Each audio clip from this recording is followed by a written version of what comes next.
ካያ ድራማ ክፍል 33 ተለቀቀ። ሰላም ጤና ይስጥልኝ ውድና የተከበራችሁ አድማጭ ተመልካች ቤተሰብ እንደምን አላችሁ?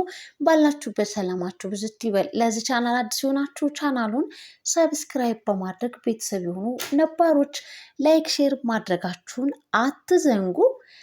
ካያ ድራማ በባለፈው ክፍል እንዳየነውና እንደተመለከትነው የማህሌት አባት እንግዲህ ልጃቸው መታፈንና መታገቷን ሲነገራቸው ራሳቸውን ስተው እንግዲህ እጅጉን በጣም በሚያሳዝን ሁኔታ ድረሱልኝ በማለትም ርብቃ፣ ብሩክ እያለ እንግዲህ ጋሽ ዘነበ እያሉ ብቻ ግን የድረሱልኝ ጥሪያቸውን ሚኪና ጋሽ ዘነበ ሲያደርጉ ተመልክተናል ማለት ነው። እናም እንግዲህ ብሩክም ተከስቶ ነበር ወደዛ። ርብቃና ብሩክ ተከስተው እባካችሁ ቶሎ በሉ አምቡላንስ ደውሉ ለአምቡላንስ እያለ ሚኪ የሚይዘው የሚጨብጠው አቶ ተመልክተነዋል ማለት ነው። ይህ እንግዲህ ምን አለ ሁሉንም ሰው ለሁሉም ሰው እንዲህ የርህሩህ ልብ ቢኖረው ደስ የሚል ነበረ። የራሱ የሆነ ነገር ብቻ የሚንከባከብ ለሰው ደግሞ ደንታ የማይሰጠው እንግዲህ በጣም በሚያሳዝን ሁኔታ ሚኪ አባቱን ሐኪም ቤት እንግዲህ አፈፍ አድርጎ አስገብቷቸው እንግዲህ ያው በሕክምና ደረጃ እንግዲህ ሕክምናው እየተደረገላቸው ይገኛል ማለት ነው። ነገር ግን ከዶክተሮቹ መጀመሪያ ላይ አስደንጋጭ ምላሽም ነበረ የተነገራቸው።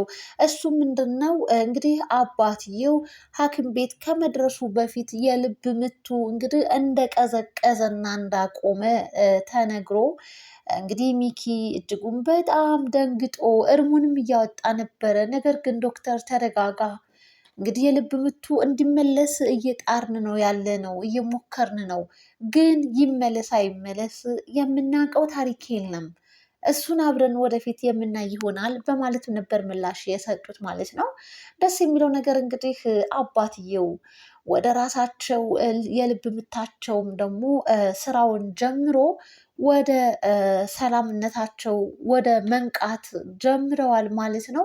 እናም እንግዲህ እዛ ሐኪም ቤት በነበሩበት ታይም እጅጉን በጣም እንግዲህ አባት አዝነዋል።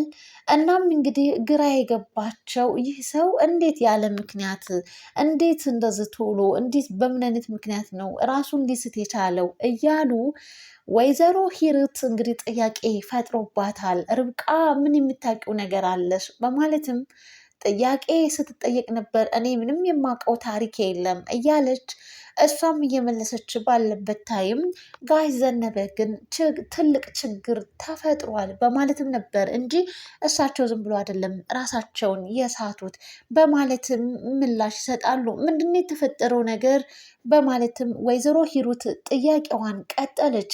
እናም እንግዲህ ጋሽ ዘነበም ደግሞ ማህሌት እንደታገተችና እንደታፈነች አባት የልጁን እገታና መታፈኗን ሲሰማ እንዴት ብሎስ ሊቋቋም ይችላል በማለትም ምላሽ ሰጡ።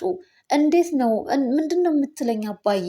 ማህሌት ታግታለች ነው እያልከኝ ያለው ስትልም እንግዲህ ስትጠይቀው አዎን ልጄ፣ ማነው አጋቹ? እንዴትስ ታገተች ብለው ሲጠይቁ ምንም የማውቀው ታሪክ የለም። ነገር ግን አንድ እውነት የማውቀው መታገቷን መታፈኗን ራሱ ወንድምየው ነው የተናገረው። አባት ይህንን ጉዳይ ሲሰማ እንዴትስ ራሱን አይስት በማለትም ነበረ ምላሽ የሚሰጡት ጋሽ ዘነበ። ወይዘሮ ሂሩትም እንዴት ነው ነገሩ? ሚስቱን ሰው ገደለበት፣ አሁን እህቱ ታፈነች፣ ታገተች፣ እሷንም ገለዋት ሊሆን ይችላል እኮ ምንስ ይታወቃል? ምንድነው ነገሩ? ማን ነው የሚከታተላቸው? ብቻ ብዙ ጥያቄ ፈጠረባቸው። እናም እንግዲህ ወደ ሐኪም ቤት ስንመለስ ደግሞ አባትየው ወደ ራሱ ወደ ጤናው ወደ ቀልቡ ተመልሶ እንግዲህ የልብ ምቱም ስራውን ጀምሮ ወደ ማገገሙ ላይ ይገኛሉ ማለት ነው። እናም እንግዲህ ምንም አይነት ጭንቀት እንዳይገጥማቸውና መድኃኒታቸውን በስነ ስርዓት መጠቀም እንዳለባቸው ዶክተር ከጥሩ ምክር ጋር እንግዲህ አባትየው ወደ ቤት እንዲሄዱም ተሸኝተዋል ማለት ነው። ከዛ በፊት ግን ከተከስተም ጋር እጅጉን በጣም እንግዲህ ሊጫበጡ ምንም አልቀራቸውም ነበረ። የሁሉም ነገር ተጠያቂ ተከስተ እያለ ነው እንግዲህ ሚኪ ምንም አደረገም አላደረገም፣ ስራም ተበላሸበት አልተበላሸበት፣ ብቻ የሁሉም መጀመሪያ በችግር ውስጥ ተከስተን እያደረገ አንተ የማትረባ እያለ እንግዲህ ብቻ ብዙ ነገር በቃላት ውርወራ ያደመዋል። እጅጉን በጣም ማለት ነው። ተከስተም የሆዱን በሆዱ አድርጎ እንግዲህ አለ መኖር ይቀጥላል። ጓደኝነቱን ማስቀጥሏል። ነገር ግን አንድ ቀን ነው እየጠበቀለት ያለው ለሚኪ ማለት ነው። እንግዲህ አባት ከሐኪም ቤት ወደ ቤት ተመልሰው ሳለ ያው ዶክተሯ ከዛ በፊት እንግዲህ ምግብ መመገብ እንዳለባቸው መድኃኒታቸውን በአግባቡ መውሰድ እንዳለባቸው ጥሩ አድርጋ መከረቻቸው። እንደኔ አይነቱ ሰው በዛው መሄድ ነበረበት። ለምን ተመለስኩኝ? አንድ ወንዱ ልጅ ውሸታም፣ ሴቷ ልጄ ታፍና ታግታ፣ ብቻ ግን ብሶታቸውን ተናገሩ። በሚኪ አባትየው በጣም አዝነዋል።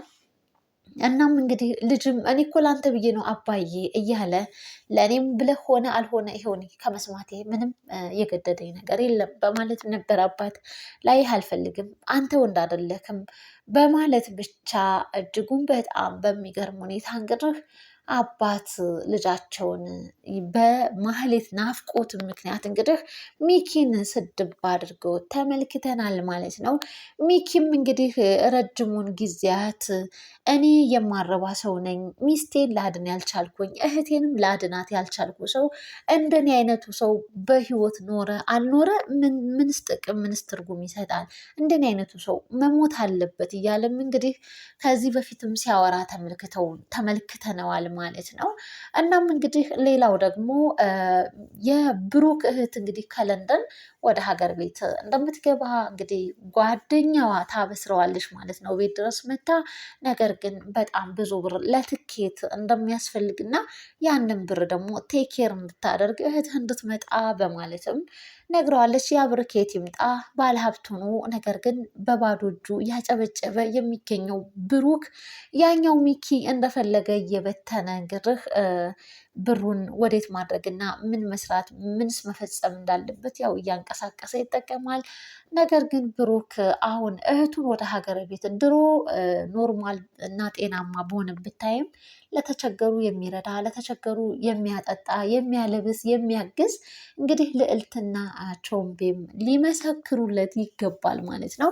ዛሬ ላይ እንግዲህ ሚኪ ባለጊዜ ሆነና ብሩክ ደግሞ ጊዜ ጣለውና በሚያሳዝን ሁኔታ እንግዲህ ከፍና ዝቅ የኑሮ ደረጃን እያስተናገዱ ይገኛሉ ማለት ነው።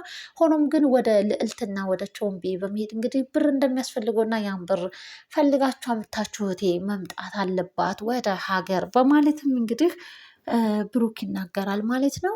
እንግዲህ ልዕልትም ሞክራለሁኝ ብላለች እና ማስጠንቀቂያ ነግረዋለች። አየ ዛሬ በጣም ደስ የሚል አሪፍ ቀን አብረን አሳለፍን። እንግዲህ ብር ለስጡኝ ለማለት ቀጥሯቸው ብቻውን ነበር የሄደው። እናም አሪፍና ጥሩ ደስ የሚል ጊዜ ሰላማዊ ነገር በነበረበት ስለቆዩ ልዕልት አመሰግነችው እና እዩ አየክ ዛሬ ሰላሟን ርብቃ ስላልመጣች ሁለተኛ ይዛት እንዳትመጣ ብለውም እንግዲህ አስጠንቅቀዋለችን። የእናንተ ጊዜ እንድኖረን እንፈልጋለሁ። ያ ማለት እንግዲህ አሁን ላይ አስቸጋሪና ዳጋች የሆነው ብሩክ በፍቅር አይን አያያቸውም ማናቸውንም ሴቶች ማለት ነው። ይህ ደግሞ ለአፍቃሪዎች በጣም ከባድ ነው እና ሆኖም ግን ያው ልዕልት የራስ ያደርገዋለሁም ብላለች ለቾምቤ ማለት ነው። ውድና የተከበራችሁ ቤተሰብ እንግዲህ ብሩክን ወይዘሮ የትሪስት እናት ሙልጭ አርጋም ስትሰርቡ ነበር። አንተ የማትረባ እያለች እንግዲህ አንተ ሚስትህንም ሆነ ልታድን ያልቻልክ ብቻ ብዙ ነገር እያለች አንተ የሚስትህን ገዳይ እንኳን ፈልገህ ልታገኝ ልትገለው ሚስትህን ትሪስትን እንደተገደለች እንኳን ልትገል ያልሞከርክ ልፍስፍስ ወንድ ነክ እያለች ብቻ ሙልጭ አርጋ ስትሰርበውም ነበረ። እሱም ትንሲቱ በነ ርብቃና በጋሽ ዘነበ እናንተ እንግዳ አይደላችሁም፣ እናንተ ባዕዳ ናችሁ በማለትም ዘልፋቸው እነሱ ማለት እኔን ከሞት ያዳኑኝና ለብዙ ዓመት ተሸክመው ያኖሩኝ ሰዎች ናቸው። እንደዚህ ልትያቸው አይገባም። እነሱ የኔ ዘመዶች ናቸው፣ ባዳ ናቸው፣ ልትይ አይገባም በሚለው ነበረ እሷም ሙልጭ አድርጋ የሰደበችው። ይህንን ቃል እንግዲህ ከልጁም ከካሌብም ሰምቶታል። በስተመጨረሻ ግን አሁን ላይ እንግዲህ አባትየው የተናገሩትን ንግግር ሚኪ የሚይዘው የሚጨብጠው ነገር አቶ እንግዲህ ያለኝ አማራጭ መሞት ነው ብሎ እንግዲህ ራሱ ላይ ጥይት ተኩሷል። የተተኮሰውን ጥይት እንግዲህ አዳምጠው በየክላሱ ሲሮጡ ሚኪ እንግዲህ እላው ላይ ተኩሶ ሁሉም ደንግጠው እንግዲህ ሚኪ ራሱን አጠፋ። ሽጉጡን ጥጥት አድርጎ እንግዲህ ራሱን አጥፍቷል። የክፉ ሰው መጨረሻ ውጤቱ ይህ ነውና በጣም ያሳዝናል። እንግዲህ ሚኪ ይሆናልና ያደርገዋል ብለው ያልጠበቁትን ነገር አድርጓል። በጣም ያሳዝናል። ውድ ተመልካች ካያ ድራማ ክፍል 33 ይህን ይመስላል።